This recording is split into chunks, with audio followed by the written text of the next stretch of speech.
नमस्कार दोस्तों, मैं लोकेश यादव स्वागत करता हूं आपका अपने यूट्यूब चैनल वीआरबी एजुकेशन पर। दोस्तों, अपन ने जो पिछली वाली जो वीडियो थी उसमें केंद्र सरकार को पढ़ा था, आज उसी को आज कंटिन्यू करते हैं। कल हमने पढ़ा था केंद्र सरकार जो है इसका उल्लेख जो है संविधान के भाग 5 में आता है, अनुच्छेद 52 से 151 में आता है। इसके तहत 3 अंग है, कार्यपालिका, व्यवस्थापिका और न्यायपालिका। कार्यपालिका का जो टॉपिक है राष्ट्रपति, ये हमने इसमें पिकअप किया था। पहले हम कौन सा टॉपिक पढ़ रहे हैं? राष्ट्रपति वाले टॉपिक को पढ़ रहे हैं। राष्ट्रपति जो है इसके लिए दोस्तों हमारे देश का सर्वोच्च जो अधिकारी, सर्वोच्च जो व्यक्ति होता है राष्ट्रपति होता है, सर्वेसर्वा होता है, प्रथम नागरिक होता है। इसको हमने पीछे वाली वीडियो में जाना था। राष्ट्रपति के लिए संविधान में जो है 52 से लेकर के और 62 तक अनुच्छेदों में हमने पढ़ा था इस पीछे वाली वीडियो में। देश का सर्वेसर्वा, देश का प्रथम नागरिक राष्ट्रपति होगा। नाम मात्र या संवैधानिक कार्यपालिका का अध्यक्ष होता है। 52 से 62 में इसमें हमने जाना था कि राष्ट्रपति जो होता है उसका पद का उल्लेख कौन से आर्टिकल में आता है, उसे कौन सी कार्यपालिका शक्ति का हेड माना जाता है, उसका निर्वाचक मंडल क्या होता है, निर्वाचन की पद्धति क्या होती है, कार्यकाल, शपथ, त्यागपत्र, वेतन, ये सब कुछ हमने जाना था। और पद से उसको हटाया जाता है तो कौन सी प्रक्रिया के तहत हटाया जाता है, और अगर पद खाली हो जाता है तो खाली हो जाता है तो उसके बाद यहाँ पर हमने लास्ट तक पॉइंट पढ़ा था कि उसके बाद एक पॉइंट आया था कि उपराष्ट्रपति को कार्यवाहक राष्ट्रपति या सीजीआई को कार्यवाहक राष्ट्रपति के रूप में मनाया जाता है। उम्मीद है दोस्तों 52 से लेकर 62 तक का अनुच्छेद आपको अच्छे समझ में आया होगा।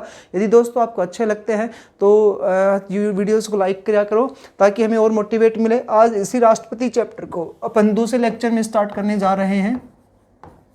राष्ट्रपति चैप्टर है जी, इसका आज दूसरा लेक्चर स्टार्ट कर रहे हैं। राष्ट्रपति के अभी तक हमने अनुच्छेद पढ़े हैं, तो पहले वाली जो वीडियो थी प्लेलिस्ट में आपको मिलेगी, राष्ट्रपति या केंद्र सरकार या राष्ट्रपति उसके अनुच्छेद जी। आज बात कर रहे हैं राष्ट्रपतियों की शक्तियों को। तो हेडिंग होगा जी आज अपना दूसरा पॉइंट, क्योंकि राष्ट्रपति से रिलेटेड 3 प्रकार के क्वेश्चन पूछे जाते हैं। एक है जी इसकी राष्ट्रपति के अनुच्छेद, एक है राष्ट्रपति की शक्तियां, और फिर पूछेगा आपसे राष्ट्रपति अब तक कितने बने हैं उनके बारे में, उनके सामान्य परिचय के बारे में। तो राष्ट्रपति की शक्ति है दोस्तों, इसको 2 भागों में विभाजित किया जाता है। मैंने आपको पहले कहा था लगभग डायग्राम से पढ़ाने की कोशिश करूंगा, क्योंकि ये टॉपिक ऐसा है जो आपके पेपर में एज इट इज क्वेश्चन के रूप में पूछा जाता है। तो एक है जिसमें सामान्य शक्ति, दूसरी शक्ति का नाम आता है आपातकालीन शक्ति।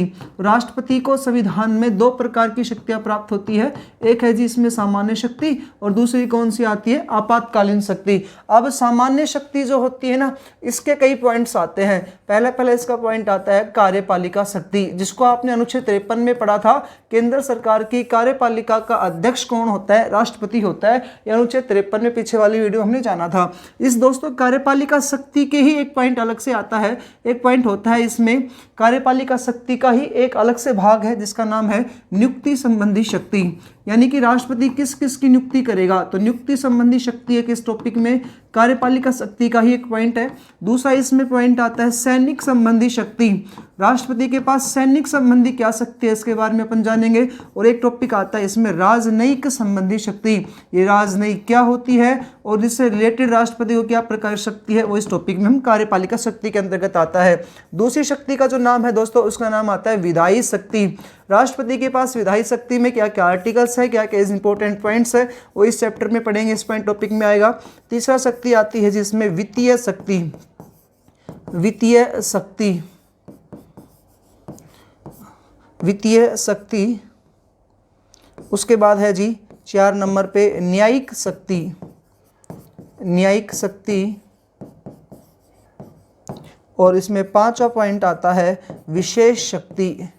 विशेष शक्ति। फिर इस विशेष शक्ति के 2 पॉइंट आएंगे।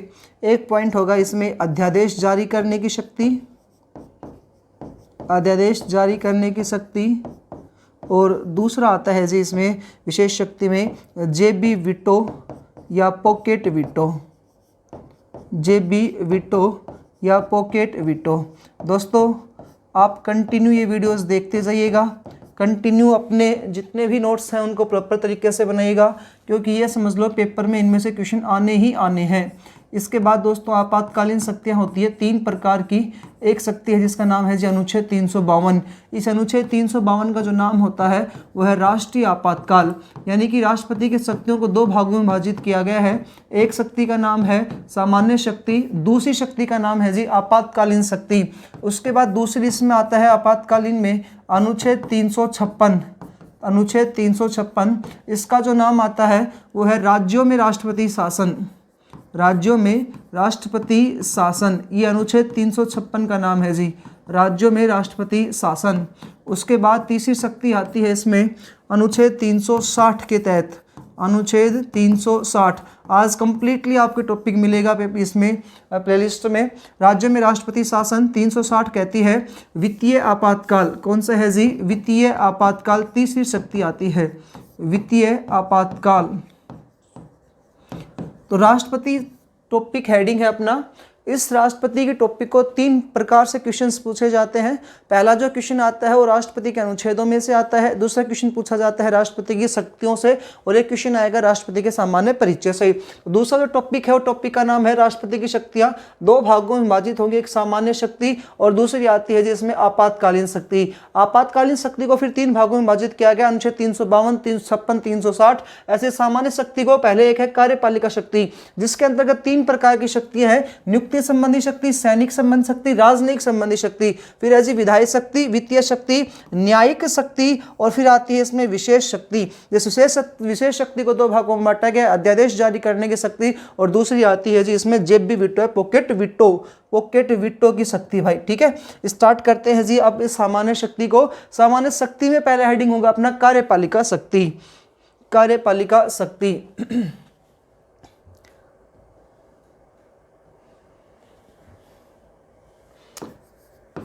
कार्यपालिका शक्ति। तो राष्ट्रपति की शक्ति हेडिंग है, इसमें सामान्य शक्ति में पहला हेडिंग डाल रहे हैं जी अपन कार्यपालिका शक्ति। ये कार्यपालिका शक्ति अपन ने अनुच्छेद 53 में पढ़ी थी। ये कहती है कि राष्ट्रपति जो होगा उसे संघ सरकार यानी कि केंद्र सरकार की कार्यपालिका शक्ति का हेड होगा। राष्ट्रपति संघ या केंद्र सरकार की कार्यपालिका शक्ति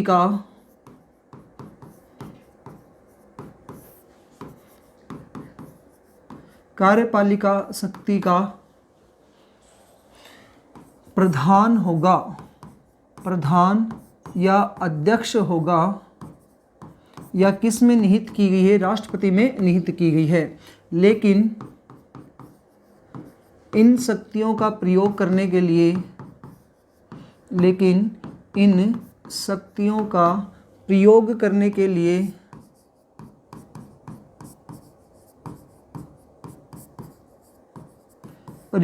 के लिए मंत्रिपरिषद की सलाह लेनी अनिवार्य है।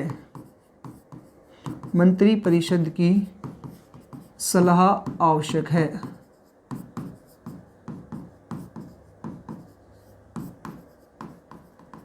ठीक है जी, तो ये पॉइंट है। कह रहा है केंद्र सरकार की कार्यपालिका शक्ति किसमें निहित होती है? राष्ट्रपति में निहित होती है, जो प्रधान अध्यक्ष इसका ये होगा। लेकिन इन शक्तियों का प्रयोग किसकी सहायता से करेगा? मंत्रिपरिषद की सहायता से करेगा। अब ये कार्यपालिका शक्ति में अभी भी पढ़ा है हमने, इसमें पहली शक्ति आती है आपकी नियुक्ति संबंधी शक्ति। तो हेडिंग है जी नियुक्ति संबंधी शक्ति।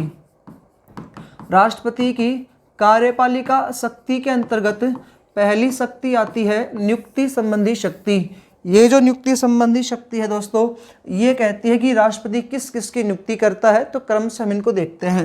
नियुक्ति संबंधी शक्ति में पहला पॉइंट आता है कि राष्ट्रपति अनुच्छेद 75 के तहत राष्ट्रपति जो होगा ये नियुक्ति करता है प्रधानमंत्री की।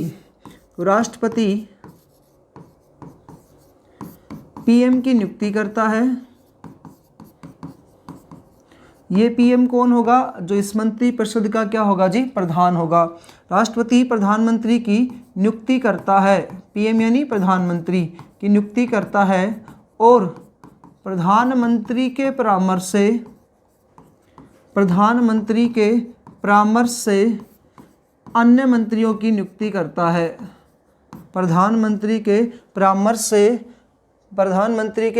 से अन्य मंत्रियों की नियुक्ति करता है। कौन करता है जी इनकी नियुक्ति? राष्ट्रपति करता है। राष्ट्रपति किस किस की नियुक्ति करता है? तो नियुक्ति मंत्रियों की। राष्ट्रपति नियुक्ति कर रहा है पीएम की, अन्य मंत्रियों की। अब अन्य मंत्रियों की नियुक्ति किसकी सलाह से लेकर के कर रहा है? प्रधानमंत्री की सलाह से लेकर के करता है। यानी कि प्रधानमंत्री की नियुक्ति राष्ट्रपति करता है और अन्य मंत्रियों की नियुक्ति भी राष्ट्रपति ही करता है, लेकिन किसकी सलाह लेकर करेगा? प्रधानमंत्री की सलाह लेकर के करता है जी।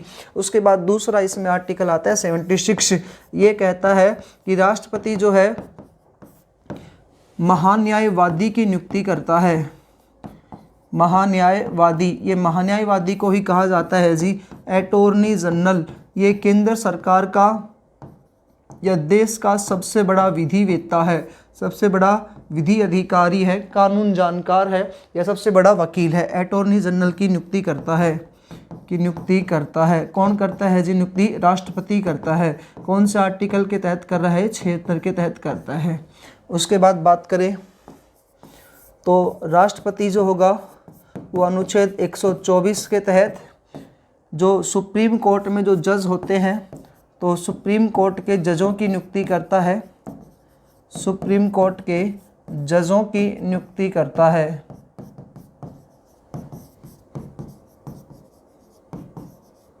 सुप्रीम कोर्ट के जजों की नियुक्ति करता है राष्ट्रपति। कौन से आर्टिकल के तहत? 124 के तहत। उसके बाद अगला है जी अनुच्छेद 155। ये कहता है कि राज्यों में जो राज्यपाल होते हैं उनकी नियुक्ति कौन करेगा? तो राज्यों में राज्यपाल की नियुक्ति करता है।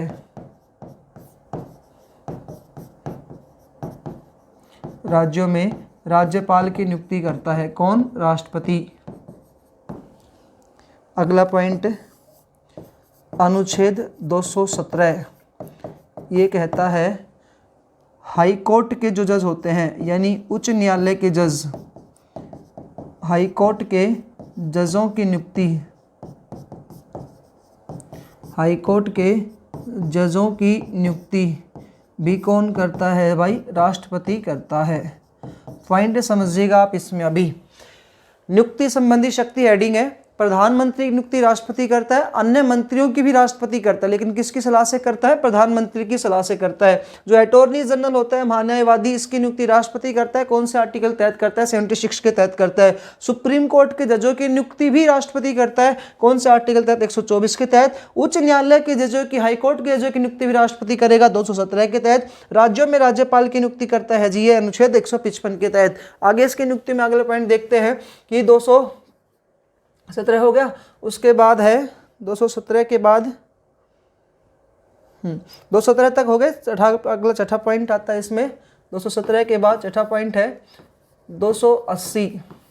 ये कहता है कि जो केंद्रीय वित्त आयोग है उसके अध्यक्ष सदस्यों की नियुक्ति राष्ट्रपति करता है। यहाँ ध्यान देने योग्य बात यह है बच्चों कि जो केंद्र जहाँ सब लग जाए और पीछे कोई भी आयोग नाम आ जाए, वहां पर जो अध्यक्ष सदस्य होंगे उनकी नियुक्ति केंद्र जहां लग जाएगा वहां राष्ट्रपति करेगा, और जहां राज्य और आयोग आ जाए, राज्य वित्त आयोग, राज्य निर्वाचन आयोग, ये जहां पर आ जाए, राज्य महिला आयोग, राज्य अल्पसंख्यक आयोग, तो उनकी राज्यपाल करेगा। और केंद्र और आयोग आ जाए वहां पर कौन करेगा? राष्ट्रपति। तो केंद्रीय वित्त आयोग के अध्यक्ष व सदस्यों की नियुक्ति करता है 280 के तहत।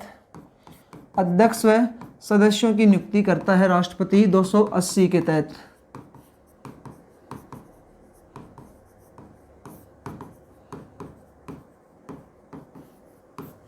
उसके बाद अनुच्छेद 316 ये कहता है यूपीएससी यानी संघीय लोक सेवा आयोग,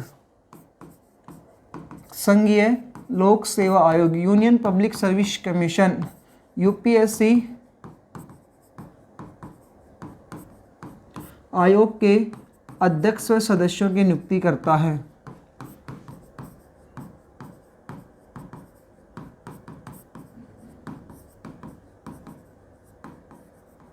अध्यक्ष सदस्यों की नियुक्ति राष्ट्रपति करता है। अनुच्छेद 324 ये कहता है कि केंद्रीय निर्वाचन आयोग, अभी भी मैंने बताया जहां पर भी केंद्रीय शब्द आगे आ जाए, पीछे कोई भी आयोग शब्द लग जाए, वहां पर सदस्य अध्यक्ष जो भी पूछे उनकी नियुक्ति कौन करेगा? राष्ट्रपति करेगा। आयोग के अध्यक्ष सदस्य की नियुक्ति करता है।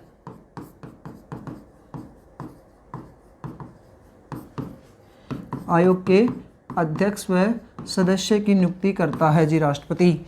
अगला पॉइंट, जितने भी केंद्रीय आयोग हैं तो केंद्रीय लोकपाल आयोग आ जाए,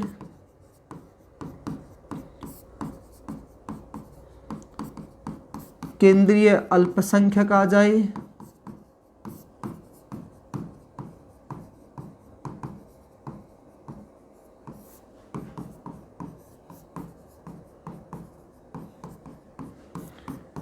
केंद्रीय अनुसूचित जाति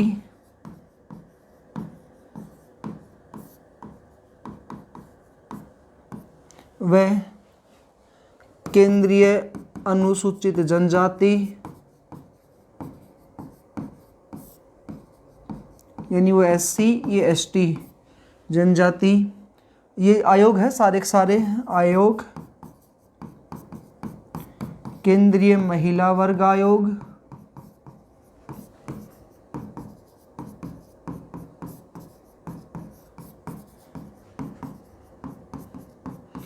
केंद्रीय अल्पसंख्यक वर्ग आयोग,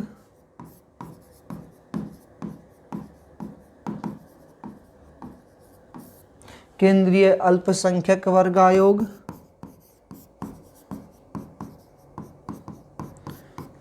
केंद्रीय पिछड़ा वर्ग आयोग। तो कहने का अर्थ ये था दोस्तों, जहां पर भी केंद्रीय शब्द आगे आ जाए और पीछे आ जाए आयोग, तो वहां पर कौन से अनुच्छेद कौन नियुक्ति करेगा, इनकी राष्ट्रपति करेगा। आयोग के अध्यक्ष व सदस्यों की नियुक्ति राष्ट्रपति करता है। अध्यक्ष व सदस्यों की नियुक्ति कौन करेगा जी, राष्ट्रपति करेगा।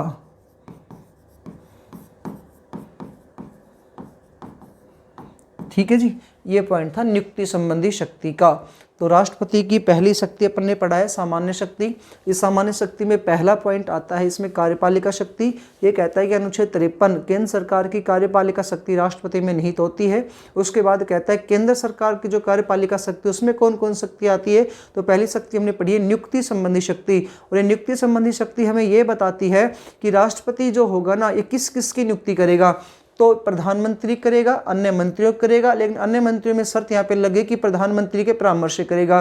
केंद्र के जितने जो महान्यायवादी होते हैं उसकी नियुक्ति करता है। राज्यों में राज्यपाल की करता है। सुप्रीम कोर्ट हाई कोर्ट के जजों की नियुक्ति करता है। इसके अलावा अपन ने जहाँ पर भी केंद्र और पीछे आयोग सब देख लिया, केंद्रीय वित्त आयोग, केंद्रीय निर्वाचन आयोग, केंद्रीय लोक सेवा आयोग, केंद्रीय लोकपाल, केंद्रीय अल्पसंख्यक वर्ग आयोग, केंद्रीय अनुसूचित जाति आयोग, केंद्रीय अनुसूचित जनजाति आयोग, केंद्रीय महिला वर्ग आयोग, केंद्रीय अल्पसंख्यक वर्ग आयोग, केंद्रीय पिछड़ा वर्ग आयोग, जो भी आ जाए केंद्र और आयोग लग जाए, वहां पर उनकी नियुक्ति, शपथ, त्याग पत्र, कार्यकाल, वेतन सब कुछ कौन निर्धारित करेगा जी, राष्ट्रपति के ऊपर आप कर देना। दूसरा पॉइंट ये आता है कि जहां पे राज्य आ जाए और पीछे आयोग आ जाए, जैसे राज्य वित्त आयोग आता, राज्य लोक सेवा आयोग आता, RPSC, केंद्रीय निर्वाचन आयोग की जगह राज्य निर्वाचन आयोग आता, राज्य लोकपाल, राज्य अल्पसंख्यक, राज्य अनुसूचित जनजाति आयोग, राज्य महिला आयोग, राज्य अल्पसंख्यक वर्ग आयोग, राज्य पिछड़ा वर्ग आयोग आए। तो जहां पर राज्य लग जाए वहां उनकी नियुक्ति कौन करता है जी, राज्यपाल करता है। ये पॉइंट था जी हमारा नियुक्ति संबंधी शक्ति का। दूसरी शक्ति इसमें आती है जिसका नाम है सैनिक संबंधी शक्ति। सैनिक संबंधी शक्ति, तो राष्ट्रपति की कार्यपालिका शक्ति के अंतर्गत दूसरी शक्ति आती है, उसका नाम है भाई सैनिक संबंधी शक्ति। ये सैनिक संबंधी शक्ति कहती है कि राष्ट्रपति तीनों सेनाओं का चीफ इन कमांडर होगा। ये हमने पहले भी पढ़ा था, अनुच्छेद 56 में कहता है कि राष्ट्रपति तीनों सेनाओं का क्या होगा, चीफ इन कमांडर होगा। यानी कि तीनों सेनाओं का सर्वोच्च सेनापति कौन होता है, तो सर्वोच्च सेनापति होता है जी राष्ट्रपति।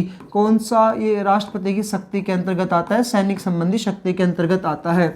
अब सबसे ऊपर होगा राष्ट्रपति, राष्ट्रपति के नीचे होते हैं CDS, chief defence of staff. तो ये भाई CDS होते हैं, और आपको पता ही है पहले CDS जो बने थे वो कौन बने थे, जनरल विपिन रावत, और वर्तमान में कौन है, अनिल चौहान जो CDS है भाई।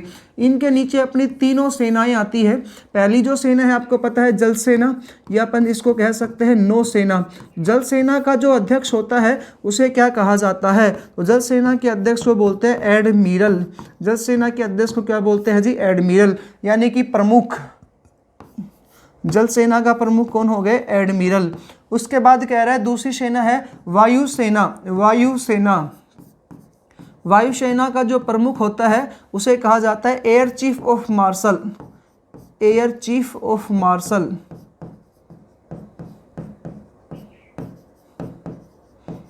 Air chief of marshal. तीसरी इसमें आती है जी थल सेना। थल सेना, थल सेना का जो प्रमुख होता है उसे अपन कहेंगे जनरल। जनरल। तो कहने का पॉइंट यहाँ ये था, सैनिक संबंधी शक्ति किस में निहित की गई है? राष्ट्रपति में निहित की गई है। तो इन तीनों सेनाओं के प्रमुखों की नियुक्ति कौन करेगा? राष्ट्रपति। तो किस किस की? सीडीएस और तीनों सेनाओं के प्रमुखों की नियुक्ति, तीनों सेनाओं के प्रमुखों की नियुक्ति, प्रमुखों की नियुक्ति राष्ट्रपति करता है। तो ये इनके पास शक्ति होती है, कौन सी? सैनिक संबंधी शक्ति है जी।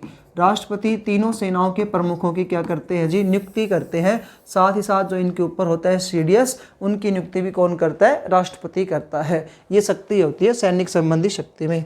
उसके बाद बात करते हैं तीसरी शक्ति, जिसका नाम है जी राजनयिक संबंधी शक्ति। राजनयिक संबंधी शक्ति। राजनयिक संबंधी जो शक्ति है ये कहती है कि राष्ट्रपति जो है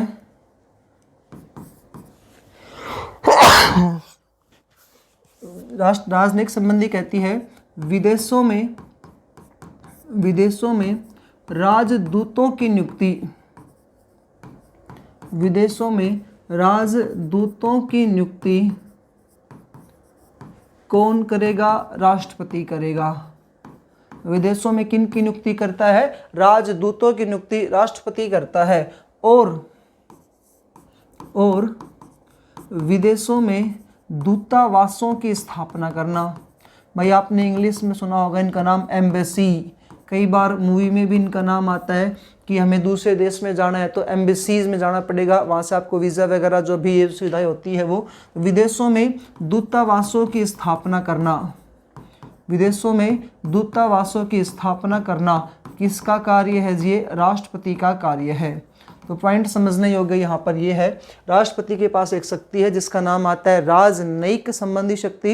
ये राजनयिक संबंधी शक्ति ये कहती है कि विदेशों में दूतावासों की स्थापना की जाती है। इन दूतावासों के अंदर जो राजदूत होते हैं ना जी, इनकी नियुक्ति करना किसका कार्य होता है? राष्ट्रपति का होता है।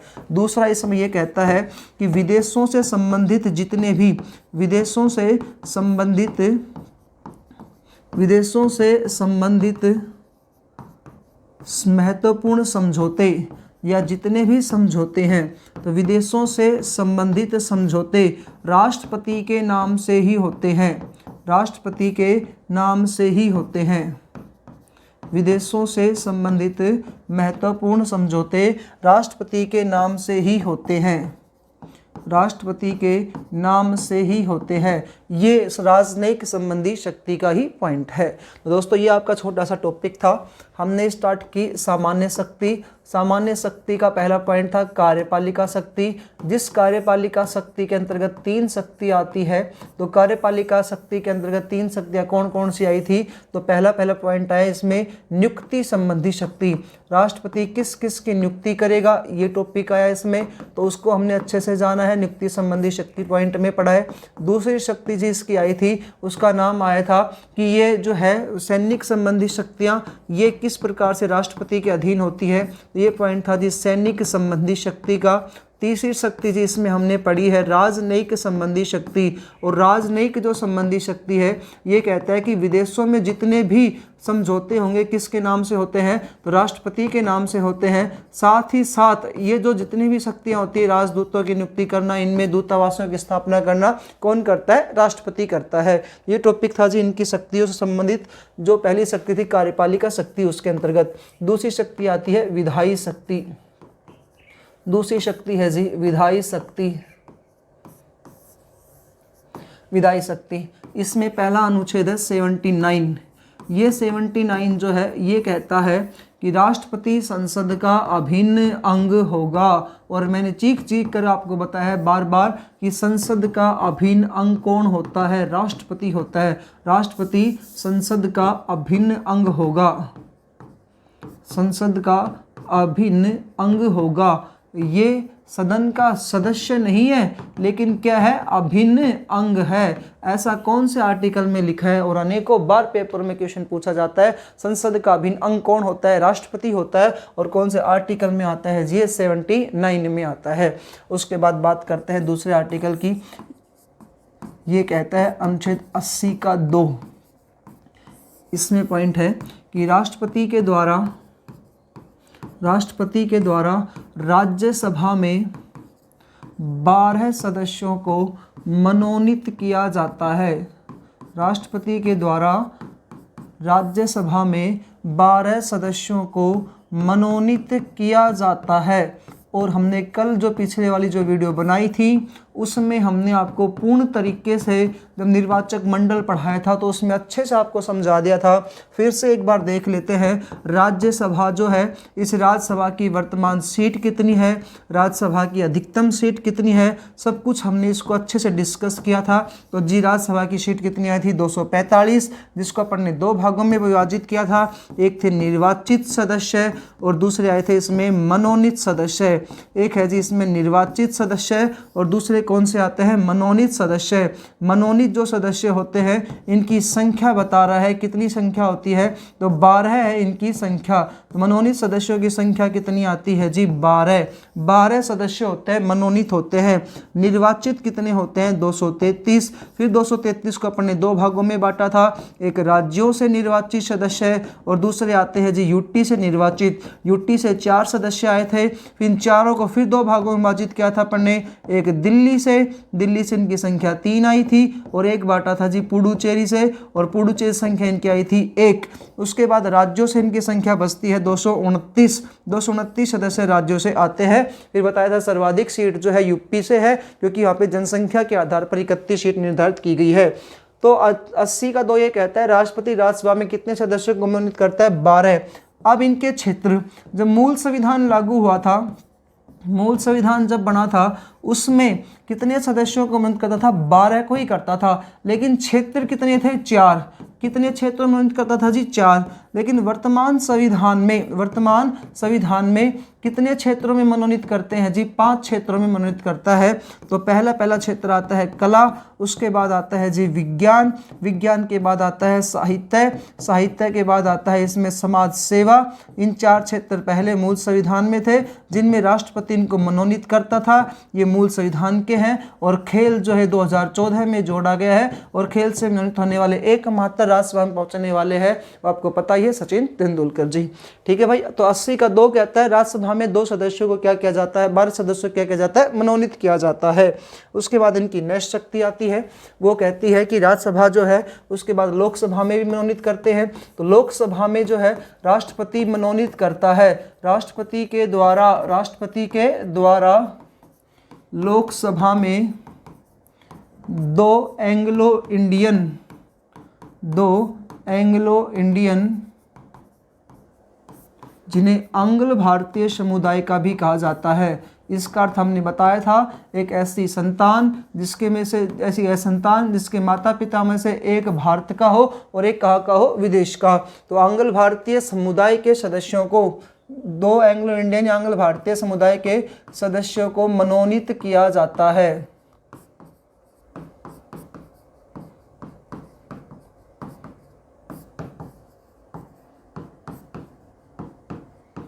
मनोनीत किया जाता है। और कौन कौन से हैं तो हमने कल ही वीडियो में इसको जाना था।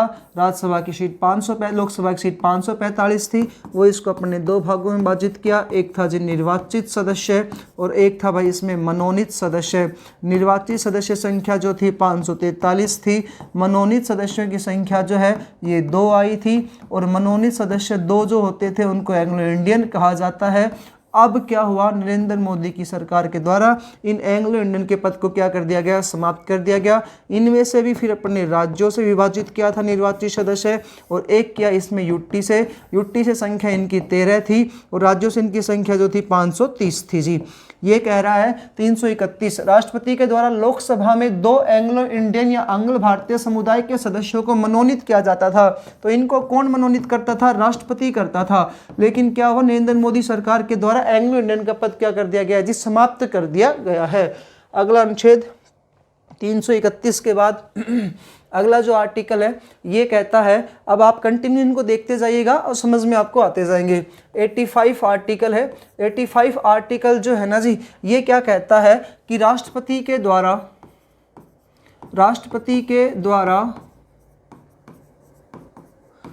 संसद के राष्ट्रपति के द्वारा संसद के सत्र या अधिवेशन आहूत किए जाते हैं। सत्रों को क्या कहा जाता है जी? अधिवेशन। सत्र या अधिवेशन आहूत किए जाते हैं। आहूत का अर्थ क्या होता है? बुलाए जाते हैं, तो बुलाना। आहूत किए जाते हैं तथा राष्ट्रपति के द्वारा संसद के सत्र बुलाए जाते हैं तथा सत्रावसान। तथा सत्र अवसान। अवसान का अर्थ क्या है जी? समाप्त करना। सत्रों को समाप्त करना। अवसान यानी समाप्त करना। सत्रों को समाप्त भी किया जाता है। राष्ट्रपति के द्वारा सत्रों को बुलाया जाता है और सत्र अवसान भी किया जाता है। सत्रों को क्या किया जाएगा जी? समाप्त भी किया जाता है। और यह समाप्त कौन से आर्टिकल के तहत कर रहे हैं और लागू कौन से रहते हैं? 85 के तहत। राष्ट्रपति के द्वारा संसद के सत्र बुलाए जाते हैं, उनको समाप्त भी किया जाता है। अब आप कहोगे सर सत्र क्या है? तो भाई सत्र होते हैं 3। कितने सत्र होते हैं? 3। पहला सत्र आता है जो आपने कई बार सुना होगा, जैसे फरवरी मार्च के महीने में जो आता है उसको बजट सत्र बोलते हैं। कौन सा सत्र है जी? बजट सत्र। बजट सत्र आता है, एक ये सत्र होता है। दूसरा सत्र इसमें आता है भाई, जैसे आपने सुना होगा बरसात के महीने में जो सत्र आते हैं उनको बोला जाता है भाई, ठीक है। एक इसमें आता है शीतकालीन सत्र, एक हम इसको अपन बोल सकते हैं ग्रीष्मकालीन सत्र।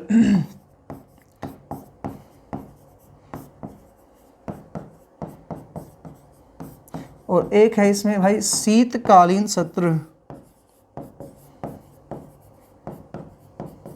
तो कितने सत्र होते हैं? 3। इनको बुलाना और समाप्त करवाना किसके हाथ में है? राष्ट्रपति के हाथ में। दूसरा इंपॉर्टेंट पॉइंट है कि एक वर्ष में 2 सत्र करवाने अनिवार्य है।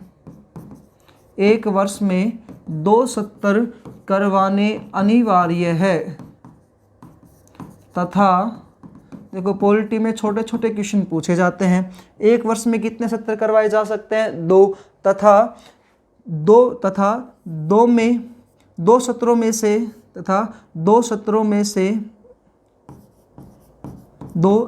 से 6 माह से अधिक का अंतर नहीं होना चाहिए। 6 माह से अधिक अंतर नहीं होना चाहिए। यानी कि ये कहना चाहता है कि एक साल में 2 सत्र करवाने अनिवार्य है।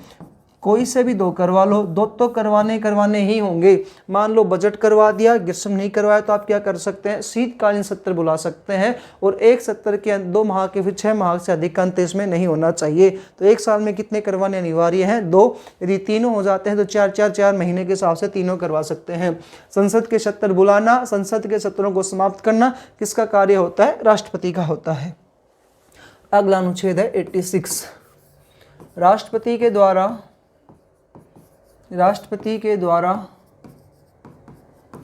संसद में अभिभाषण प्रस्तुत किया जाता है। राष्ट्रपति के द्वारा संसद में अभिभाषण दिया जाता है।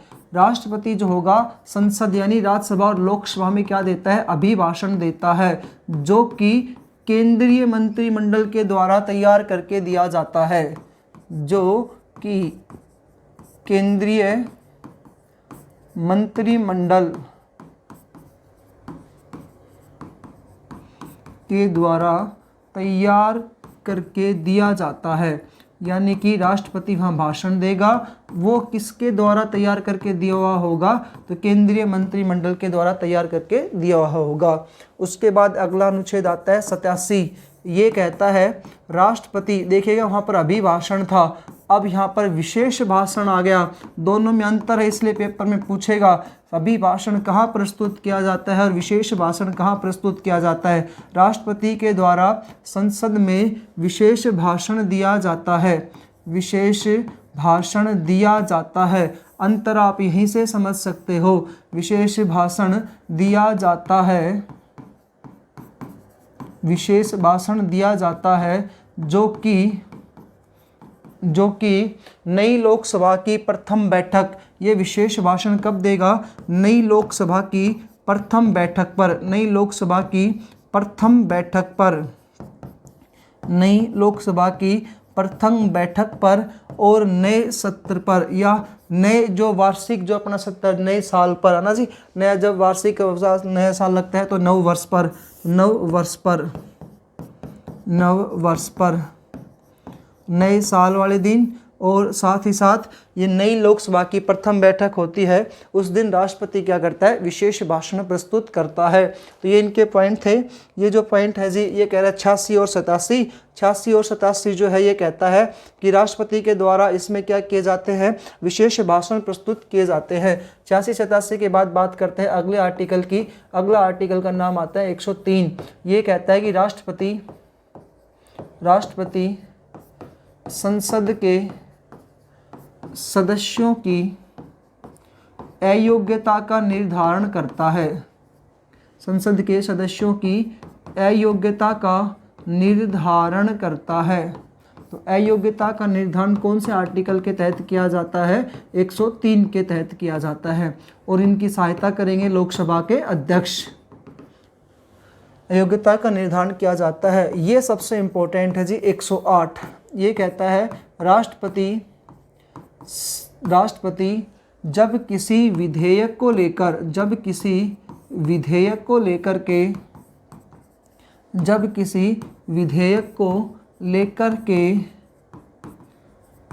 के संसद में मतभेद हो जाता है तो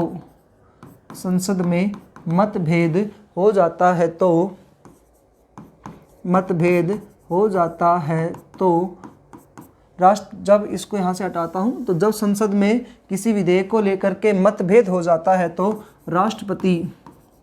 राष्ट्रपति संसद का संयुक्त अधिवेशन बुलाता है। राष्ट्रपति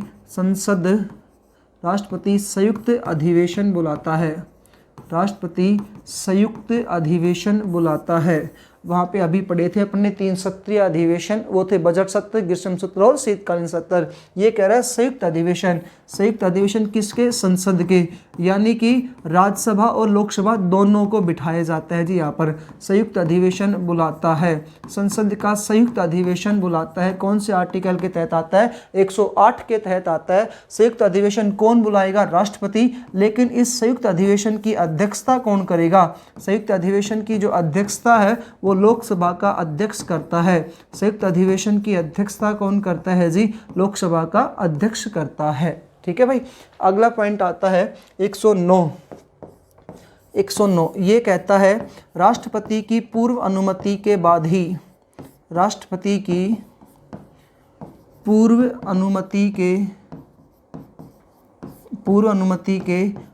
ही लोकसभा में धन विधेयक प्रस्तुत किया जाता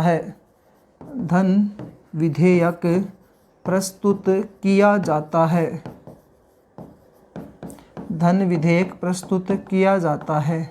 कौन सा आर्टिकल कहता है, 109। अब धन विधेयक को मैं अच्छे से आपको बताऊंगा। अगला अनुच्छेद है जी 110 को, फिर धन विधेयक को अलग पॉइंट में करेंगे अपन। 111 है अनुच्छेद। धन विधेयक को ना एक अलग पॉइंट बनाऊंगा अभी आगे ही, उसको अच्छे से डिटेल्स वाइज पढ़ेंगे अपन। 111 अनुच्छेद ये कहता है कि राष्ट्रपति के द्वारा अंतिम हस्ताक्षर करने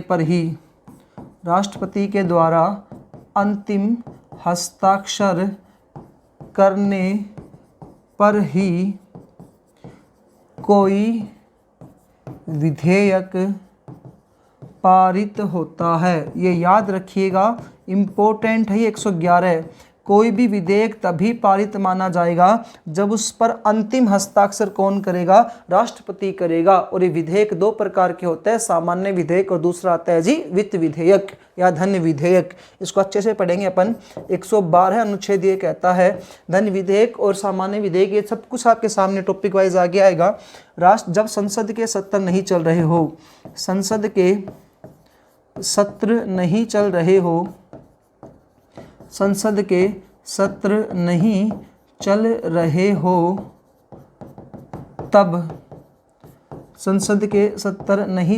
हो, तब राष्ट्रपति जो होगा ना जी, ये नया कानून बनाता है। तब राष्ट्रपति के द्वारा राष्ट्रपति के द्वारा अध्यादेश जारी किया जाता है। सॉरी दोस्तों, ये 112 यहाँ पे गलत है, 112 गलत बोल दिया मैंने, 123 का पॉइंट था ये। जब ये 112 कहता है, सॉरी माफ़ कीजिएगा, 112 ये कहता है राष्ट्रपति के द्वारा बजट प्रस्तुत करवाया जाता है। राष्ट्रपति के द्वारा बजट प्रस्तुत करवाया जाता है, लेकिन संविधान में बजट शब्द का प्रयोग नहीं मिलता है। तो किस शब्द का प्रयोग मिलता है? वार्षिक वित्तीय विवरण शब्द का प्रयोग मिलता है। ये ध्यान दीजिएगा, संविधान में बजट शब्द का प्रयोग नहीं है। ये तो अपन आमतौर भाषा में बोलते हैं बजट। राष्ट्रपति के द्वारा बजट प्रस्तुत करवाया जाता है। कौन से आर्टिकल के तहत आता है? ये 112 के तहत आता है जी। बजट प्रस्तुत करवाया जाता है 112 के तहत। पॉइंट देखिएगा आप, 103 में संसद के सदस्यों की अयोग्यता का निर्धारण राष्ट्रपति करता है। उसके बाद कहता है जब किसी भी विधेयक को लेकर संसद में मतभेद हो जाए तो राष्ट्रपति संयुक्त अधिवेशन बुलाएगा। किसका? संसद का, यानी राज्यसभा लोकसभा दोनों के सदनों को बुलाता है। इसकी अध्यक्षता किसके द्वारा की जाती है? लोकसभा के अध्यक्ष के द्वारा। राष्ट्रपति की पूर्व अनुमति के बाद ही लोकसभा में धन विधेयक लाया जाता है। उसके बाद कह रहा है अंतिम हस्ताक्षर तभी होंगे, तब जब अंतिम हस्ताक्षर होंगे तभी कोई बिल क्या होता है? पास होता है, वो पारित माना जाता है, वो अधिनियम बनता है। उसके बाद कह रहे बजट प्रस्तुत करवाया जाता है राष्ट्रपति के द्वारा, लेकिन संविधान में बजट के स्थान पर किस शब्द का प्रयोग मिलता है जी? तो वार्षिक वित्तीय विवरण शब्द का प्रयोग मिलता है। हेडिंग है धन विधेयक। तो जितने भी क्वेश्चन दोस्तों आपसे रिलेटेड है पेपर में पूछे जाएंगे, वो सब कुछ आपको यहाँ से कंटिन्यू मिलेगा हमारे यूट्यूब चैनल VRB एजुकेशन पर। और दोस्तों मैं आपसे अनेकों बार ये रिक्वेस्ट करता हूँ, यदि आपकी कोई भी प्रॉब्लम्स है तो वो हमसे शेयर करें। आप कमेंट्स में ज़रूर लिखा करें कि आपको कुछ समझ में नहीं आ रहा हो, ये लिखाई समझ में नहीं आ रही है, क्योंकि अभी थोड़ा सा क्या है कि SSGD का पेपर थोड़ा अभी नज़दीक आ चुका है, इसलिए हम इसको थोड़ा कंटिन्यूटी में या जल्दी से कराने की कोशिश कर रहे हैं। बाकी पूरा कोशिश कर रहा हूँ कि आपका पेपर में एक भी क्वेश्चन आपके बाहर नहीं मिलेगा। 109 कहता है धन विधेयक की परिभाषा मिलती है। धन विधेयक की परिभाषा है कौन से आर्टिकल में जी? 109 में। दूसरा पॉइंट कहता है धन विधेयक जो है, धन विधेयक राष्ट्रपति की पूर्व अनुमति के बाद ही आता है। राष्ट्रपति की पूर्व अनुमति के बाद ही आता है। पूर्व अनुमति के बाद ही आता है।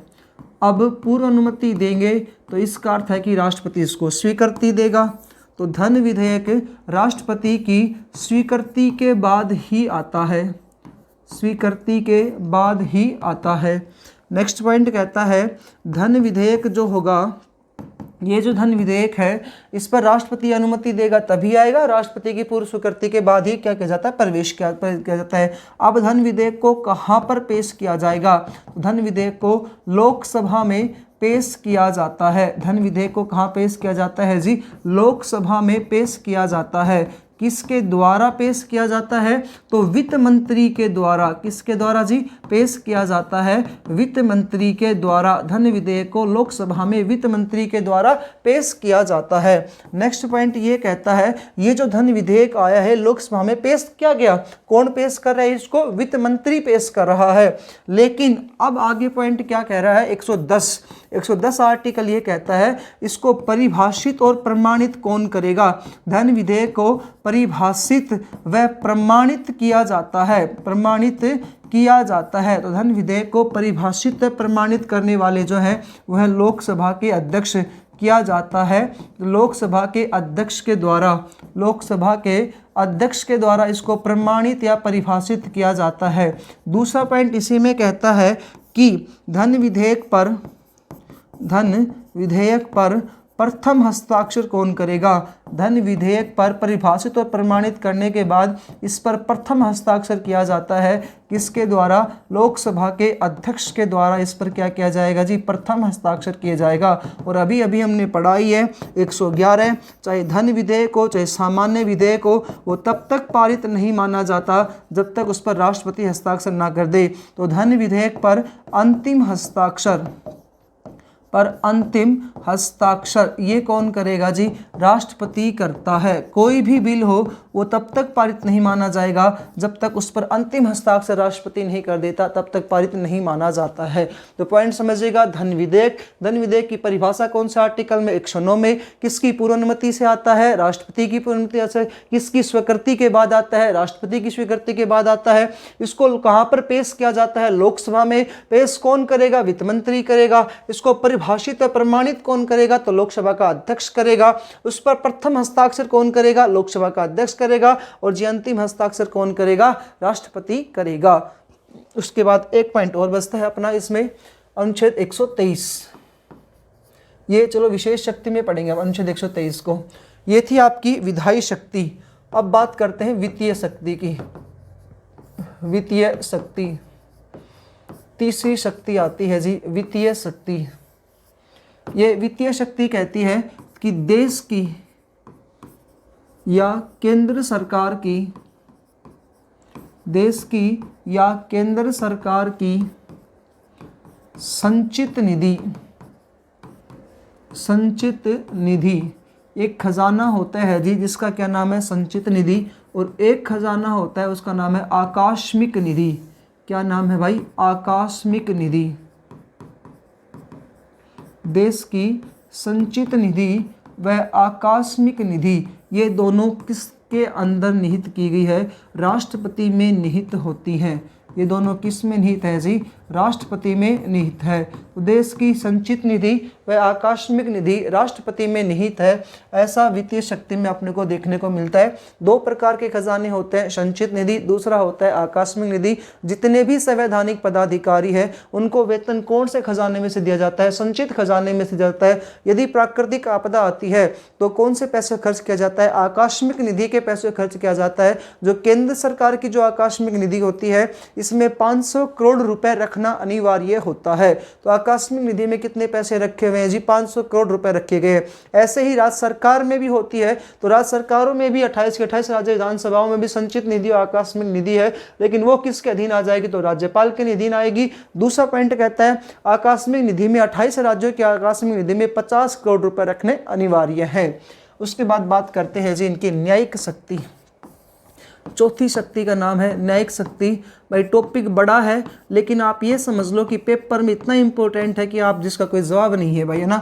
न्यायिक शक्ति, इसके लिए एक आर्टिकल आता है 72। इसका जो उद्देश्य है ना भाई वही पेपर में पूछेगा। और इसका अर्थ क्या निकलता है? उद्देश्य कहता है न्याय में दया का भाव हो। किस में दया का भाव हो? न्याय में दया का भाव हो।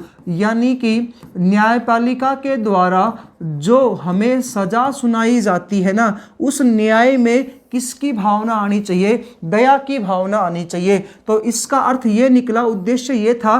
तो ये अनुच्छेद 72 क्या कहता है? अनुच्छेद 72 कहता है कि राष्ट्रपति की क्षमादान करने की शक्ति। क्वेश्चन पूछेगा, वेरी वेरी इंपॉर्टेंट पॉइंट है ये, कि राष्ट्रपति की क्षमादान करने की शक्ति कौन से आर्टिकल में आती है? तो 72 में आती है। राष्ट्रपति की क्षमादान करने की शक्ति है। अगला पॉइंट देखते हैं, कहता है कि न्यायालयों के द्वारा, चाहे सुप्रीम कोर्ट हो, चाहे हाई कोर्ट हो, चाहे डिस्ट्रिक्ट कोर्ट हो, तो न्यायालयों के द्वारा या संसद के द्वारा भी, क्योंकि हमने पढ़ा था संसद जो होती है अनुच्छेद 22 के तहत, संसद के द्वारा भी, संसद जो होती है मिस्सा टाडा पोटा ये निवारक निरोध अधिनियम बनाती है। मूल अधिकार टॉपिक में पढ़ा था, कंटिन्यू आपको प्लेलिस्ट में वीडियो मिल जाएगी। न्यायालयों के द्वारा या संसद के द्वारा भी दी गई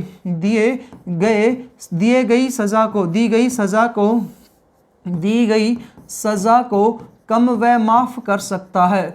दी गई सजा को कम व माफ कर सकता है। कौन? राष्ट्रपति कर सकता है। तो कोर्ट के द्वारा दी गई सजा को कम व माफ कर सकता है राष्ट्रपति।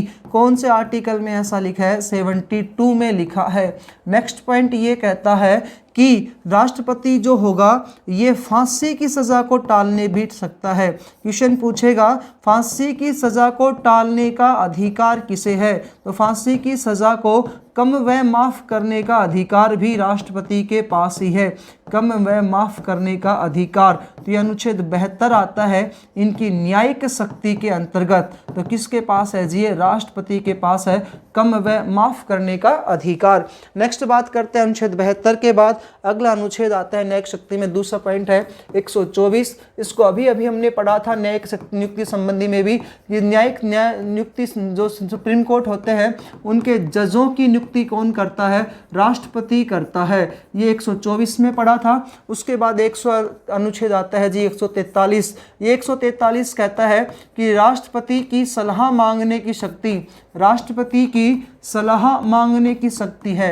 अब ये सलाह किनसे मांगता है? तो सुप्रीम कोर्ट के जजों से सलाह मांगने की शक्ति, राष्ट्रपति की सलाह मांगने की शक्ति किनसे? सुप्रीम कोर्ट के जजों से। तो सुप्रीम कोर्ट से सलाह मांगने की शक्ति आती है राष्ट्रपति की 143 में। अब ये सलाह जो होगी ना, ये दो प्रकार से मांगी जाती है सुप्रीम कोर्ट के जजों से। एक तो होती है सार्वजनिक मामलों में, सार्वजनिक मामलों में सलाह मांगने की शक्ति, और दूसरी आती है इसमें संवैधानिक मामलों में सलाह मांगने की शक्ति। तो राष्ट्रपति को दो प्रकार की शक्तियां प्राप्त है सलाह मांगने की। किससे सलाह मांगता है? तो सलाह मांगेगा सुप्रीम कोर्ट के जजों से सलाह मांगने की शक्ति है। सार्वजनिक मामलों में ये सुप्रीम कोर्ट सलाह देने के लिए बाध्य होंगे और यहाँ पर बाध्य नहीं होंगे। और जो संवैधानिक जो मामला होता है इसमें सुप्रीम कोर्ट जो होगा वो सलाह देने के लिए क्या होगा? बाध्य होगा। संवैधानिक मामलों में सलाह देने के लिए बाध्य होंगे और सार्वजनिक मामलों में सलाह देने के लिए बाध्य नहीं होते हैं।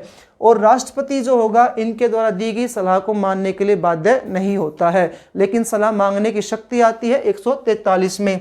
नेक्स्ट पॉइंट आता है इसमें अनुच्छेद 217 न्यायिक शक्ति के अंतर्गत। ये कहता है कि राष्ट्रपति हाई कोर्ट के जजों की नियुक्ति करता है। राष्ट्रपति हाई कोर्ट के जजों की नियुक्ति करता है। तो नियुक्ति शक्ति के अंतर्गत हमने पढ़ा है कि राष्ट्रपति अनुच्छेद 72 के तहत संसद या सुप्रीम कोर्ट या हाई कोर्ट या डिस्ट्रिक्ट कोर्ट यानी न्यायालयों के द्वारा दिए गए दंड को कम व माफ़ कर सकता है। उसके बाद एक आर्टिकल आता है 124। ये कहता है सुप्रीम कोर्ट के जजों की नियुक्ति करता है। 143 कहता है राष्ट्रपति की सलाह मांगने की शक्ति है। किनसे सलाह मांगेगा? सुप्रीम कोर्ट से। कितने मामलों में सलाह ली जाती है? दो मामले आते हैं सलाह के, एक है सार्वजनिक मामला और दूसरा आता है इसमें संवैधानिक मामला। संवैधानिक मामलों में सुप्रीम कोर्ट के जज सलाह देने के लिए बाध्य होंगे और सार्वजनिक मामले में बाध्य नहीं होते हैं। नेक्स्ट पॉइंट यह है इसी में ही कि राष्ट्रपति जो होगा ये सुप्रीम कोर्ट की सलाह मानने के लिए बाध्य नहीं होता है। 217 कहता है राष्ट्रपति के हाई कोर्ट के जजों की शक्ति को नियुक्ति करने की शक्ति, राष्ट्रपति हाई कोर्ट के जजों की नियुक्ति करता है, नियुक्ति करता है। तो ये पॉइंट है जी इनकी नियुक्ति संबंधी शक्ति का। कंटिन्यू हम इसको पढ़ रहे हैं। पहला टॉपिक पढ़ा था कार्यपालिका शक्ति, जिसके अंतर्गत 3 शक्ति आई थी, नियुक्ति संबंधी शक्ति, दूसरी सैनिक संबंधी शक्ति, तीसरी राजनयिक संबंधी शक्ति। उसके बाद दूसरी शक्ति पढ़ी है विधायी शक्ति। उसके बाद तीसरी शक्ति आती है इसमें वित्तीय शक्ति, चौथी फिर आई इसमें न्यायिक शक्ति और पांचवी शक्ति आती है जी राष्ट्रपति की विशेष शक्ति। विशेष शक्ति जिसको अपन दो भागों में बांटते हैं। एक है भाई इसमें अध्यादेश जारी करने की शक्ति, एक है जी इसमें अध्यादेश जारी करने की शक्ति,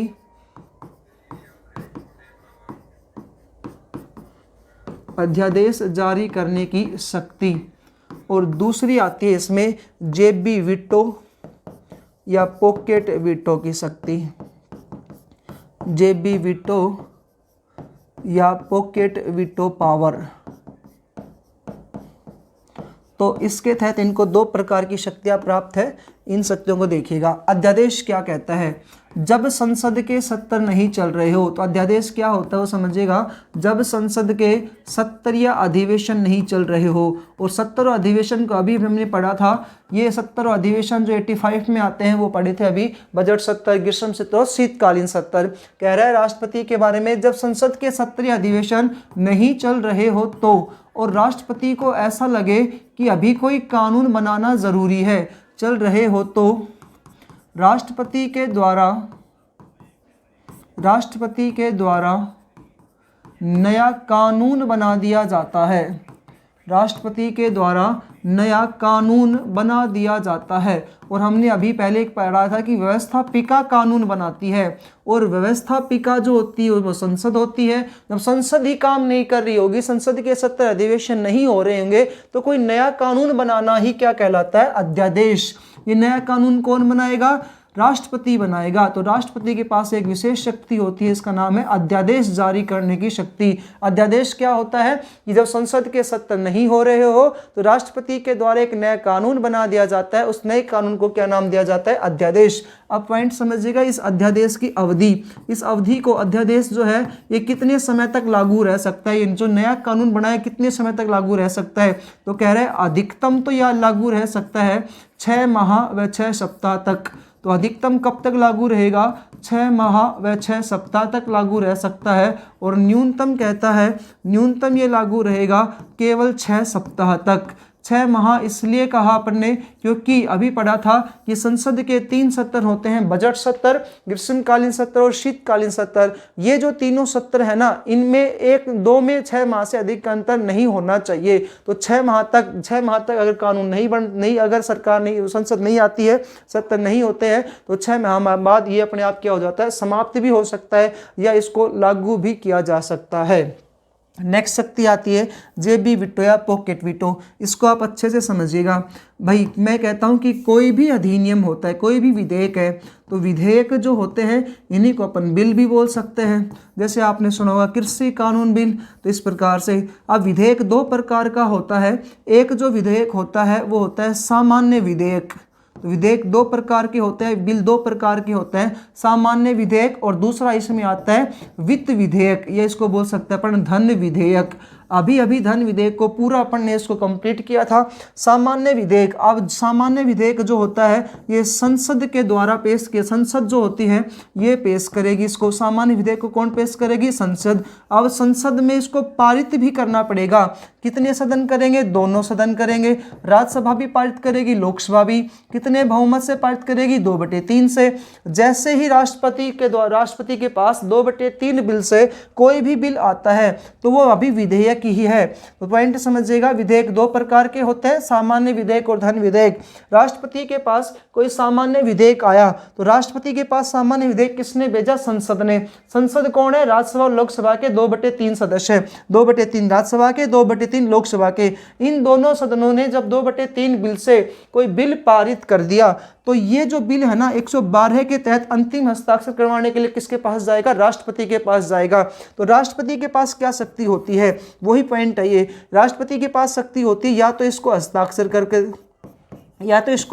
करे, और हस्ताक्षर करके जैसे उसने हस्ताक्षर किए ये क्या बन जाएगा? विधेयक अधिनियम बन जाएगा। दूसरा, इसको पुनर्विचार के लिए भी लौटा सकता है। पुनर्विचार के लिए भी संसद के सदस्यों के पास लौटा सकता है, लेकिन जब संसद के पास पुनर्विचार के लिए जाएगा तो संसद जो होगी दोबारा से उस पर विचार करके दोबारा भेजेगी, तो उस पर क्या होगा? हस्ताक्षर करने के लिए बाध्य होगा। नहीं तो ना तो राष्ट्रपति हस्ताक्षर करे, ना ही उसको पुनर्विचार के लिए लौटाए, सीधे ही उस पर एक शक्ति का प्रयोग कर सकता है। इसका नाम आता है जेबी वीटो या पॉकेट वीटो। इसका अर्थ है जेब में रख लेना, और जब तक राष्ट्रपति हस्ताक्षर नहीं करेगा तब तक यह पारित नहीं होता है। जो अपन पढ़ेंगे ज्ञानी जैल सिंह के बारे में, राष्ट्रपति के बारे में, तो उसमें आएगा कि राष्ट्रपति ज्ञानी जैल सिंह ने केवल एक बार जेबी वीटो शक्ति का प्रयोग किया था। तो ये है जी इनकी विशेष शक्ति। 2 प्रकार की होती है, अध्यादेश जारी करने की शक्ति, जब संसद के सत्र नहीं चल रहे हो तो कानून बना दिया जाए। वो कानून कब तक लागू होगा?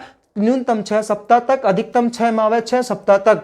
अब जो विधेयक होते हैं 2 प्रकार के होते हैं, एक है सामान्य विधेयक, दूसरा धन विधेयक। ऐसे ही सामान्य विधेयक भी संसद में लाया जाएगा। संसद इसको 2/3 बिल से पास करेगी, एक राज्यसभा पास करेगी, दूसरी लोकसभा पास करेगी।